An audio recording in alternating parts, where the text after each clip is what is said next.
up, guys? Welcome back to the Heat Check podcast, week 2 of this little 3-week mid-off season kind of special here. We've got our mock drafts to go through today. Thursday is the draft. We are very excited. We got a lot to cover today, going through the full first round. But before we get into everything, make sure you are subscribed to the channel. Click that notification bell. If you like the video, why don't you go ahead and drop a like? Helps a lot over here. And let's get straight into mock draft season. Now, this is one of the most stacked draft classes that I've seen. Ever. Not in a while, because last year was pretty stacked, but I think this draft class beats out last year's. There's just so much generational talent. It's unbelievable. But I'm going to throw it over to Joey first. I want to see, who does he have going in the top 5? All right, the first two are obvious. That's what everyone has. We got Lawrence and we got Wilson coming off the board at 1 and 2. My third pick is interesting. I think the 49ers are going to throw a smokescreen here. I think they're saying, Mac Jones. We're going to take Mac Jones. We're going to take Trey Lance. Just to try to kind of throw everybody off, and I'm going to have them taking Fields. I don't know if that's insane or what. I just think it's really not. Yeah, they're just going to try to catch every team off guard and make them think that they are taking Mac Jones or Fields, or Lance, to try and make everyone else try to prepare around that move.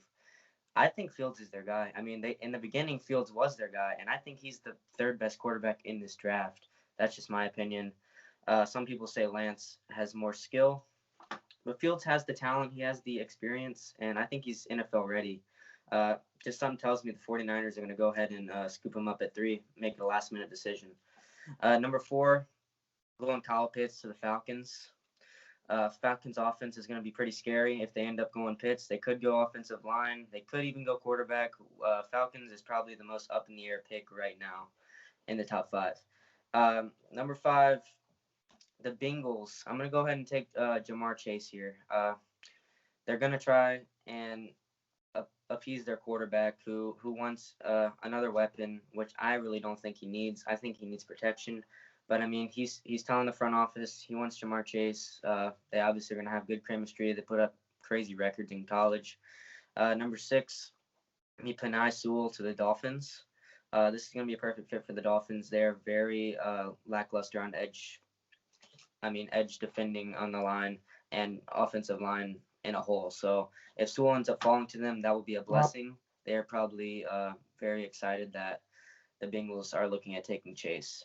At number 7, I'm not going Devontae Smith like everyone else. I'm going Jalen Waddle. I think Jalen Waddle is the better receiver. Devontae Smith, a lot of people are saying don't judge him based on his size, but I'm definitely judging him based on his size because I don't think someone that scrawny and that small is just going to succeed in the NFL without being injured and being thrown around. He's definitely a great route runner, and he's got some speed. Jalen Waddle will make some noise in the NFL. The only problem that I have with Waddle as of right now is the fact that he's coming off of an injury is scary to me. Because you look at a guy like Devonta Smith, winning the Heisman, had a great season over there in Alabama, I think made Mac Jones look phenomenal. Jalen Waddle was injured for most of last season. Devonta Smith stepped in, and he performed well. Jalen Waddle came back in the national championship, and guess who was still the main guy? It was Devonta Smith. Any wide receiver, I feel like, can add weight over the summer easily. There's plenty of time to do so. Jalen Waddle, on the other hand, it's really just, I feel like the only thing that he has over Devonta Smith is speed. And I don't feel like that's worth risking, especially when you've got a guy like Devonta Smith right in front of you. But go ahead, finish off the top 10.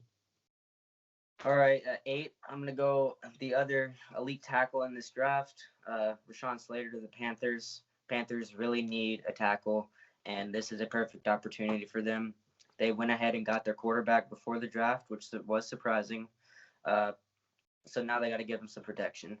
Number 9, I'm going with Trey Lance to the Broncos after I picked Fields at 3. So I think that's pretty obvious. The Broncos desperately need a quarterback, and Trey Lance is on the board. You're going to take Trey Lance unless they want Mac Jones for some reason.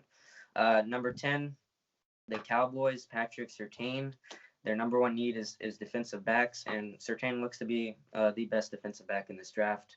He locked everything down at Alabama and was one of the main reasons they won the championship. top 10? I mean, you want me to keep going or what? You want to go ahead? I'm gonna go ahead and go through my top 10 because All I've got some big differences in there. Starting off 1 and 2, same thing here. Trevor Lawrence and Zach Wilson. At 3, I've got the 49ers selecting Trey Lance. I do feel like Justin Fields will fall here. I don't feel like the Niners here are bluffing. A lot of teams have started to turn their back on Fields. I don't know why. I think Fields is the consensus QB3, to be honest. But Trey Lance seems to be the guy that I expect them to go towards. Mac Jones, a lot of people say, is NFL ready when he's not. He's just not as good as Trevor Lawrence, Zach Wilson, Trey Lance, Justin Fields. I mean, hell, I mean, I know there was months back that people were saying he was on the level of Kyle Trask, which is abysmal. But yeah, I think Trey Lance at 3 is pretty good. And the same thing with Kyle Pitts there at 4. I have been on this for a little bit, and I feel like this is a great move for Atlanta. Kyle Pitts, in an own interview himself, said that he thinks that there's going to be 4 straight QBs, meaning that Atlanta would pick Mac Jones or Justin Fields. I don't think Atlanta's that stupid. I mean, you've got Kyle Pitts here. You have to take him, and I just feel like they're going to be running with Matt Ryan, especially with this upgraded offense. At 5, I've got Jamar Chase there as well. This is not the right move, in my opinion. Penei Sewell is definitely the guy to go with here, but they're probably going to listen to their quarterback. And when you look at it, there's a lot of good offensive tackles in this draft. I mean, you got Penei on top of Slater, on top of Darisaw. I mean, there's a bunch of guys down the road that will be able to come in and fill in.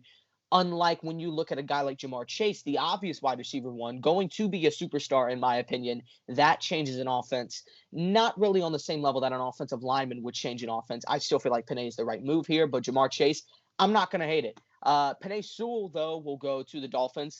Once again, an obvious pick here. The Dolphins got blessed. They got some future draft capital, and they managed to get the guy that they were probably going to end up drafting anyways. And Penei Sewell is a fantastic talent, fantastic tackle out of Oregon, was protecting Justin Herbert a couple of years back.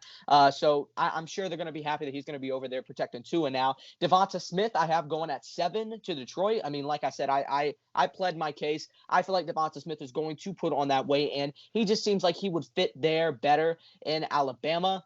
And over there in Detroit, coming out of Alabama, coming off of a Heisman season, he played fantastic, and I expect him to do so over there in Detroit. At 8, I've got Rashawn Slater going to the Carolina Panthers.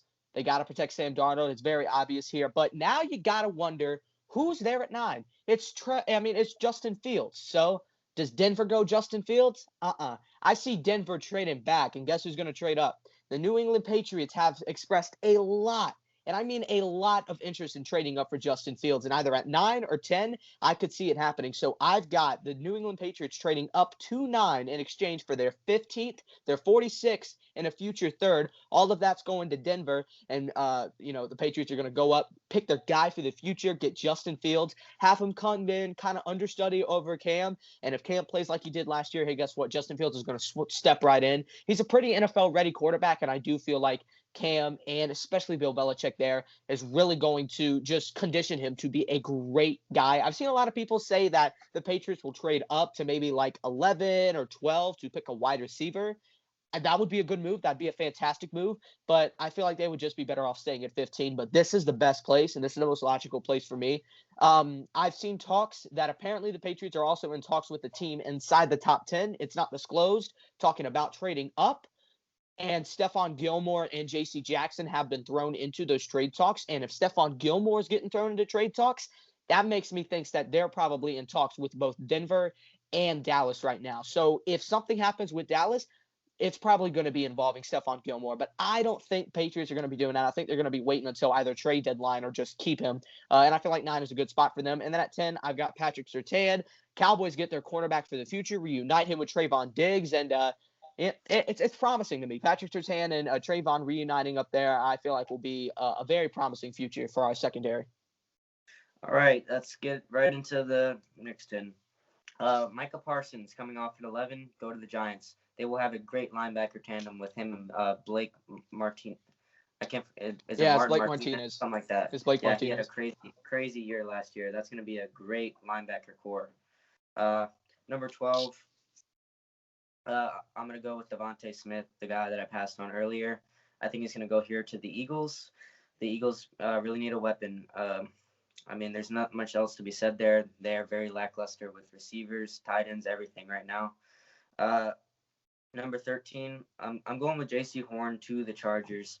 The Chargers, their defensive backs aren't terrible, but I think this is a good addition.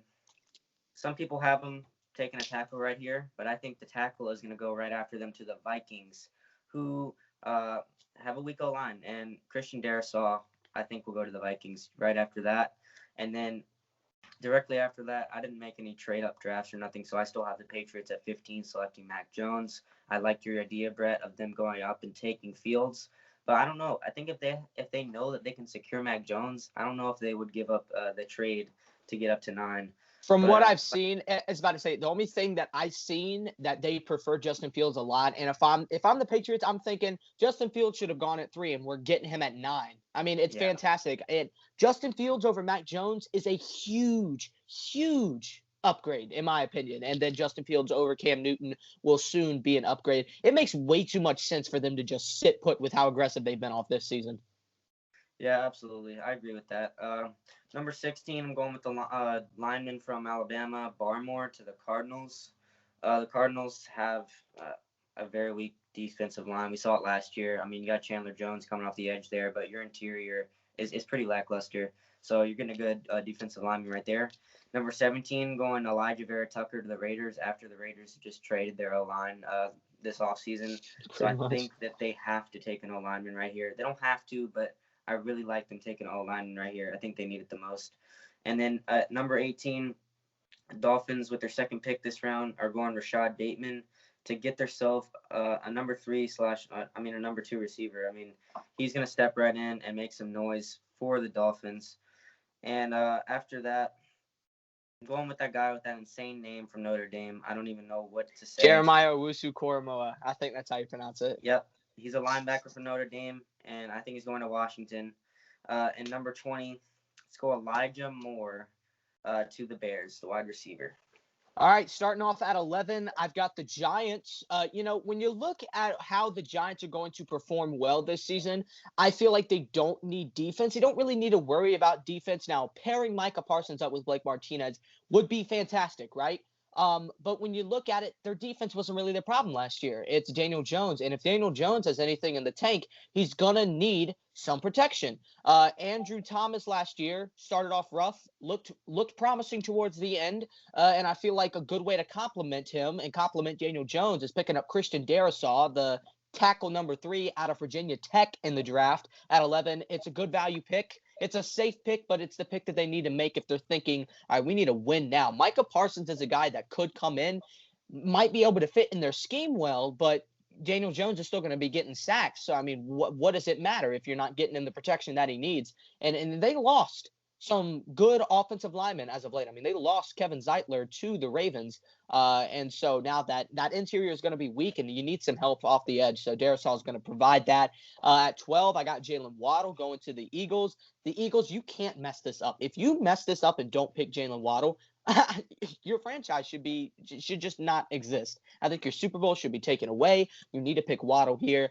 Now, I think Devonta Smith is better, but that doesn't knock down the fact that Jalen Waddle is still a great receiver. He still will be a good talent, and I feel like will be, if they're ever going to have a good receiving core, it's going to start with Jalen Waddle for the future. At 13, I've got Micah Parsons going to the Chargers. I mean, listen, Micah Parsons, Kenneth Murray, that's a good young linebacker core alongside guys like, I don't know, what's that one guy, Joey Bosa, or the safety Derwin James, if he ever gets healthy again. That is a nice young defensive core. Micah Parsons, I feel like he's the best defensive player in the draft, but he falls this low just because of certain needs and fits. At 14, I've got J.C. Horn coming out of South Carolina. Him coming in from South Carolina has been compared to Jalen Ramsey. I don't think he's going to be that good, but he's going to be a Jalen Ramsey or Jair Alexander-esque player. And being an understudy, not really an understudy, but just being alongside Patrick Peterson, who they did bring in, makes a lot of sense.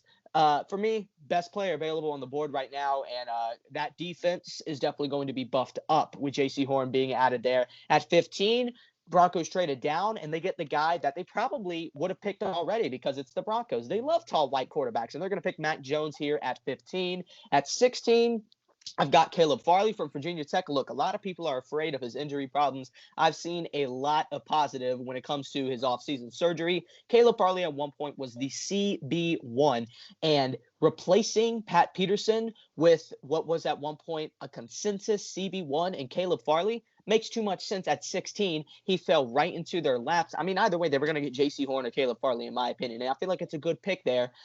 Their run defense was bad. Buffing up the interior is something that they can do in the second round, though, and I feel like I just feel like right here you can't pass up on Caleb Farley. Once again, best player available here for me. At 17, I also have Elijah Vera Tucker. Their entire offensive line completely went away.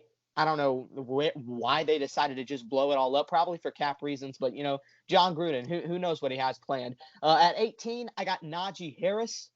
Myles Gaskin, I mean, he had a couple of good fantasy games, but come on, let's not trick ourselves here. He's not an RB1. Najee Harris can come in and be a sustainable RB1 and develop into potentially a superstar back for Miami. And all I see in this draft is just protecting and adding on to Tua's arsenal. And I expect him to go heavily offense in this draft. And starting off with Najee Harris, in my opinion, the best offensive player on the board. I have him above Rashad Bateman when it comes to just offensive players.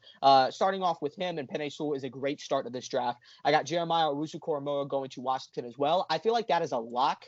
Unless Washington just trades up for a QB or something, JOK will fall into their lap, I feel like, perfectly every single time you mock this draft out. And he's a great talent, and that defense is going to be insane next season. I wouldn't be surprised if they end up being better than the Rams just because of how much I like JOK. And then at 20, Rashad Bateman to the Bears. Makes sense. You don't know how long Allen Robinson is going to be there. And if Allen Robinson ends up leaving because you can't get an extension with him for like the 15th million try, then Rashad Bateman's a good guy to step in and fill in. And probably it's time to just blow it up if you can't do anything this year. It's probably about time to blow it up.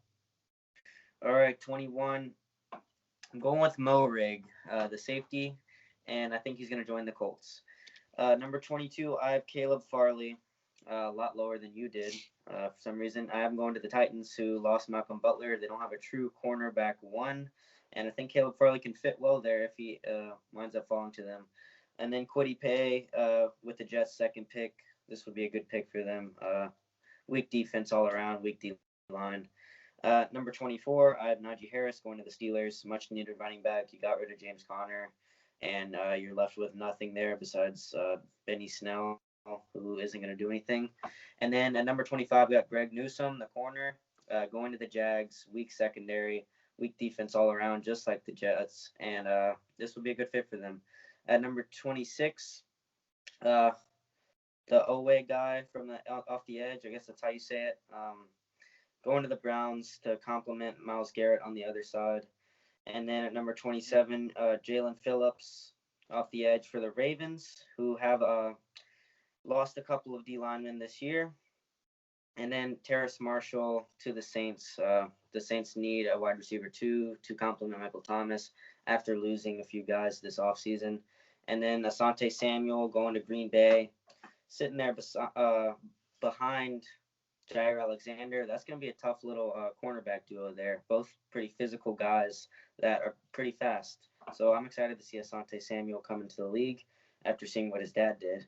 And let's go Aziz to the Bills here. The Bills could end up taking a running back. I don't know. They drafted Zach Moss last year, though, so I think they're going to see how he plays out. So I got the edge rusher going to the Bills. Kevin Jenkins as the Ravens' second pick as a tackle. You got Kevin Zeitler, and you need to keep buffing up that O-line to complement your run game, your best run game in the league. And then at number 32, let's go Molden to the Buccaneers, who a lot of people think are going to take Travis Etienne, but I just don't see it with Ronald Jones. You got a young back. You re-signed Leonard Fournette. I think they're going to want to take a safety here to improve their great secondary even more. All right. At 21, I've got Kwity Paye going to the Colts. Now, you might think, the Colts don't need defense. I mean, they have such a good defense. Well, I can't remember what his name is, but it's Justin something. I can't remember his last name to save my life. Justin Houston. I'm pretty sure that's what his name is. He's not there anymore. So they have that hole in the edge, and Kwity Paye fits that hole perfectly. And then at 22, you either go wide receiver or cornerback. Those are your two big needs here for Tennessee. And I feel like Greg Newsome is the better pick here rather than reaching on a guy like Terrence Marshall or whatever. Greg Newsome is a good pick here.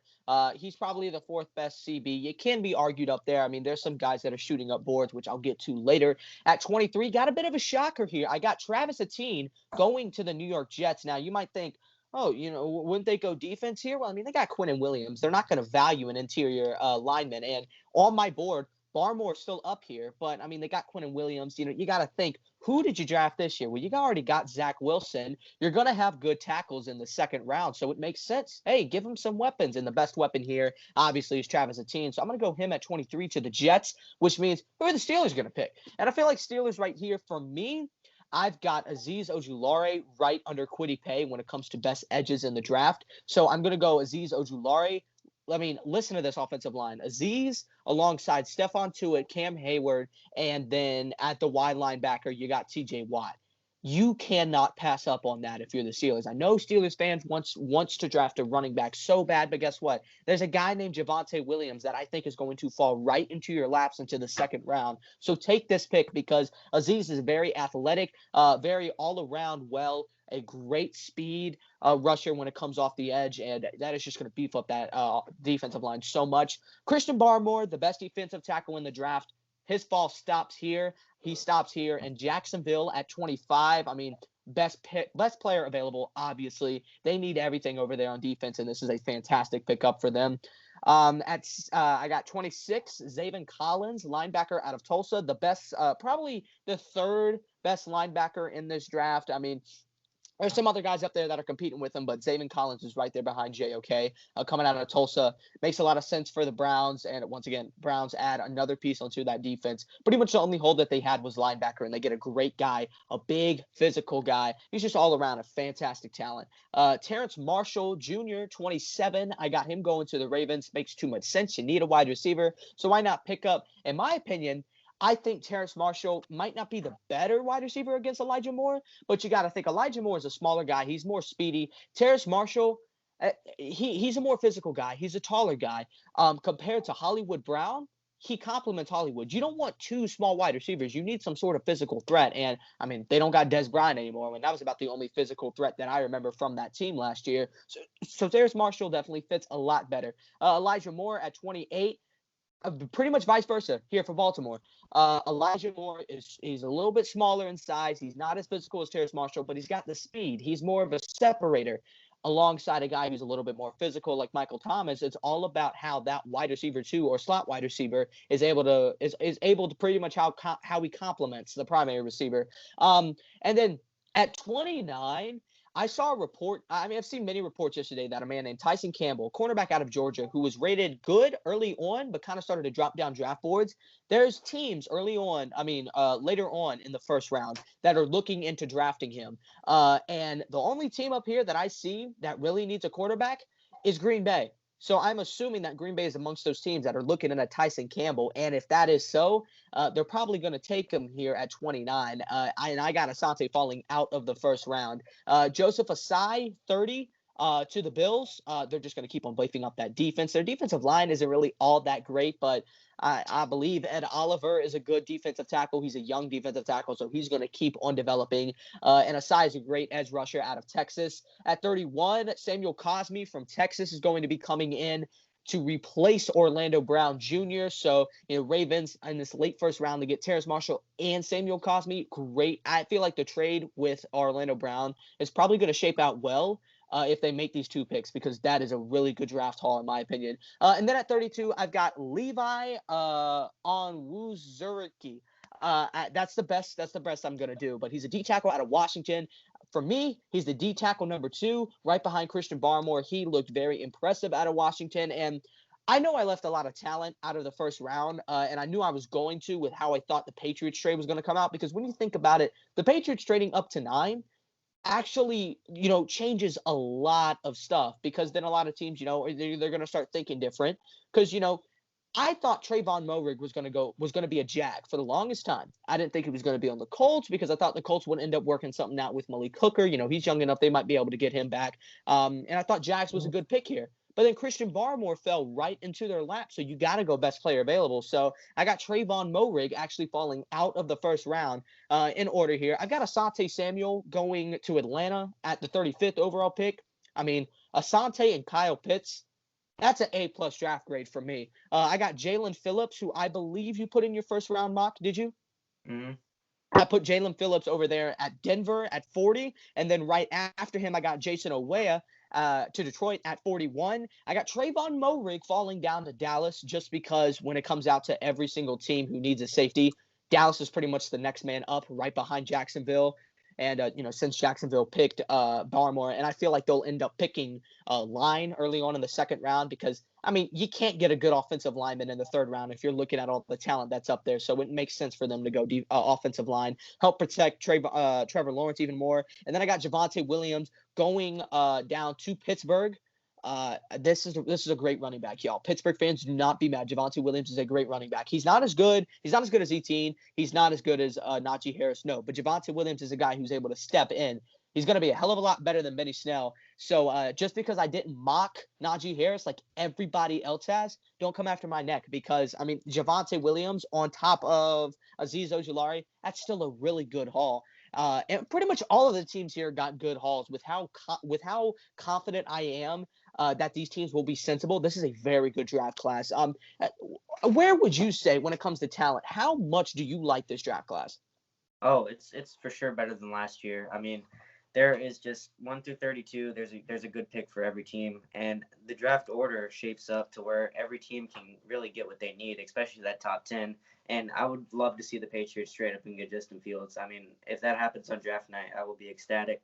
I will definitely be watching. I cannot wait to see how things play out.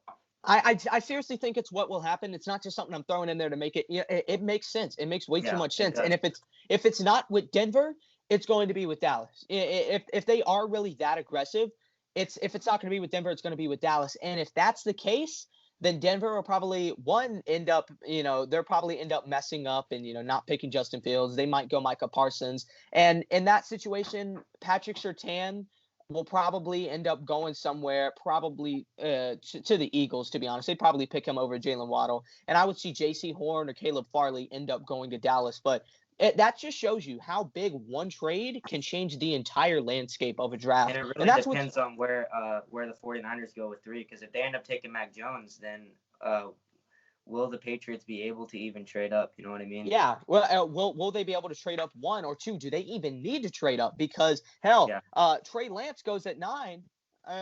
You're just chilling there at 15. Nobody else needs a quarterback unless – actually, I can't say that because the Eagles are the Eagles. You don't know. Sometimes they're on crack. Sometimes they're the most boring team in the NFL.